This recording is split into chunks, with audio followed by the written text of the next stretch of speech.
Hello, যাচ্ছি হচ্ছে বিরিয়ানি কিনতে। আসলে ইচ্ছা করছিল রাত্রেবেলা ডিনার করব বিরিয়ানি দিয়ে। আর বিরিয়ানি খেতে ইচ্ছা করলে অবশ্যই খেতে হয়, নাহলে ঠাকুর কিন্তু পাপ দেয়।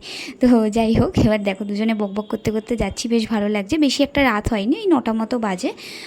তো যাচ্ছি হচ্ছে সন্তোষপুরের ব্রিজের ওখানে একটা বিরিয়ানির খুব ভালো দোকান আছে। তো সেখান থেকেই আমরা খাই। তো আনতে যাচ্ছি, তো এই সুলেখা দিয়ে বেরিয়ে এবার ব্রিজে উঠবো। আর আমার হেলমেট নিয়ে যত সমস্যা, হেলমেট পরলে না খুব মাথা ব্যথা করে, ঘাড় ব্যথা করে, মাথাটা কেমন বড় লাগে। মেইন ব্যাপার হচ্ছে আমার চুলটা নষ্ট হয়ে যায়, এটাই আর কিছু না। যাই হোক, ঠিক আছে, নিজের সেফটির জন্য তো পড়তেই হবে। আর চলে এসেছি, দেখো গন্ধে না মন প্রাণ কেড়ে না। আমি জানো তো বিরিয়ানি খেতে এত ভালোবাসতাম না, কিন্তু এই যে আমার বরের পাল্লায় পরে ভালোবাসা জন্মে গেছে। আর নিয়ে নিয়েছি একটা স্পেশাল চিকেন বিরিয়ানি, একটাতেই আমাদের ইনাফ।